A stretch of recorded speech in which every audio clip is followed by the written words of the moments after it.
جب بادشاہ کے سامنے سجدہ کیا جا سکتا ہے تو آپ تو اللہ کے پیغمبر ہیں، آپ تو اللہ کے رسول ہیں، آپ تو اللہ کے نبی ہیں، تو ہم آپ کو سجدہ کیوں نہ کروں؟ تو اللہ کے نبی نے کیا فرمایا؟ لو مررت بقبری ان تسجد لہ، کیا تو میری قبر کے پاس سے گزرے گا تو کیا تو اس کو سجدہ کرے گا؟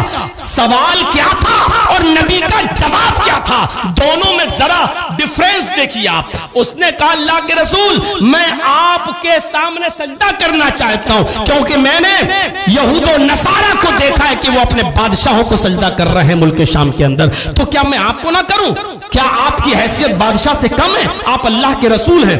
وہ زندگی میں سجدہ کرنا چاہتے تھے صحابہ، تو اللہ کے نبی نے کیا کہا؟ لو مررت بقبری، کیا تم میری قبر کے پاس سے گزرو گے ان تسجد لہ، تو کیا تم اس قبر کو سجدہ کرو گے؟ یعنی میری قبر پہ سجدہ کرو گے؟ کہا نہیں۔ قالوا لا، نہیں۔ کہا فلا تفعلوا، ایسا کرنا بھی نہیں۔ سوال تھا زندگی میں سجدہ کرنے کا، اور نبی جواب کیا دے رہے ہیں؟ کیا میری قبر پہ گزرو گے تو سجدہ کرو گے؟ کیوں؟ کیونکہ جانتے تھے میں ابھی زندہ ہوں، باحیات ہوں، اپنی زندگی میں تو کبھی اپنے صحابہ کو سجدہ کرنے نہیں دوں گا، اپنے سامنے کبھی جھکنے نہیں دوں گا، لیکن فکر دامنگیر ہوئی کہ کہیں ایسا نہ ہو کہ میرے انتقال کے بعد جیسے یہود و نصارہ نے اپنے اپنے نبیوں کی قبروں کو سجدہ گاہ بنا لیا، کہیں یہ میری قبر کو سجدہ گاہ نہ بنا لیں۔ آپ کو فکر ہوئی اپنے انتقال کے بعد کہ کہیں یہ لوگ میری قبر پر بھی سجدہ نہ کرنے لگے، تو آپ نے انتقال کے بعد کے بارے میں پوچھا کیا میری قبر کے پاس سے گزرو گے تو کیا سجدہ کرو گے؟ کہا نہیں، تو فرمایا کرنا بھی نہیں۔ تو میرے بھائیوں، جس نبی نے اپنے جیتے جی اپنے سامنے سجدہ نہ کرنے دیا ہو، یہاں تک کہ اپنے انتقال کے بعد اپنی قبر کے سامنے بھی سجدہ کرنے سے منع کر دیا ہو، بلکہ ہاتھوں کو بلند کر کے یہ کہہ دیا ہو کہ اللہم لا تجعل قبری وثنا یعبد، اے اللہ میرے انتقال کے بعد میری قبر کو پوجا پاٹ کی جگہ نہ بنا دینا، کوئی بت خانہ نہ بنا دینا، چوبنے اور چاٹنے کی جگہ نہ بنا دینا۔ اس نبی سے کیا یہ توقع رکھی جا سکتی ہے کہ وہ اللہ کے علاوہ کسی غیر کے سامنے سجدہ کرنے کا حکم دے گا اور کسی غیر کے سامنے سجدہ کرنے کی پرمیشن دے گا؟ میرے بھائیوں، ذرا تصور کیجیے آپ، توحید کسی بھی مذہب کی اساس، بنیاد اور جان ہوا کرتی ہے۔ اگر ہمارے معاشرے میں توحید زندہ نہیں تو آپ کتنے بھی عمل کر لو، نمازیں پڑھ لو، روزے رکھ لو، حج کر لو، زکاتیں دے لو، صدقہ و خیرات کر لو، یہ ایک منزل نہیں 5 منزل کی بلڈنگیں بنا کے تیار کر لو، لیکن اگر شرک نہیں چھوٹا تو ہمارے سارے عمل بیکار۔ اللہ نے تو اپنے نبی محمد الرسول اللہ کو بھی مخاطب کر کے کہہ دیا لئن اشرکت لیحبطن عملک، اے محمد صلی اللہ علیہ وسلم اگر آپ شرک کریں گے تو آپ کے عمل بھی برباد کر دیے جائیں گے۔ محمد الرسول اللہ، اے نبی اگر آپ سجدہ کریں، آپ اگر شرک کریں گے تو آپ کے بھی عمل بیکار کر دیے جائیں گے۔ لیجئے صاحب، جب نبی کا شرک اللہ کو پسند نہیں اور کہہ رہا ہے کہ ہم آپ کے بھی عمل برباد کر دیں گے، لَيَحْبَطَنَّ عَمَلُكَ، آپ کے عمل بھی برباد کر دیے جائیں گے، اور کہا لَتَكُونَنَّ مِنَ الْخَاسِرِينَ، اور آپ ضرور بضرور نقصان اٹھانے والوں میں سے ہو جائیں گے۔ اگر نبی شرک کرے تو اللہ اس کے عمل بھی برباد کر دے۔ ہمارے اور آپ کے شرک کرنے پر ہم یہ سوچیں کہ ہماری عبادتیں اللہ قبول کر لے گا، ہمارے روزے اللہ قبول کر لے گا، ہمارے حج اور ہماری عبادتیں قبول کر لے گا۔ میرے بھائیوں، شرک سے اپنے آپ کو بھی صاف کرو اور اپنا معاشرہ صاف کر، اپنے معاشرے کو بھی صاف کرو۔ ذرا غور کرو کہ جب اللہ کے نبی صلی اللہ علیہ وسلم کی انٹری مدینے میں ہوئی اور آپ اپنی اونٹنی پر سوار تھے، مدینے کی عورتیں چھتوں پہ چڑھ کر منظر دیکھ رہی تھی کہ دیکھیں آج اللہ کے نبی کی سواری کہاں رکتی ہے، کس جگہ رکتی ہے۔ مدینے کی چھوٹی چھوٹی 5-5, 6-6 سال کی بچیاں دف بجا رہی تھی، ڈھول بجا رہی تھی اور یہ گیت گا رہی تھی، طلع البدر علینا من ثنیات الوداع وجب الشکر علینا ما دعا للہ داعی۔ آج تو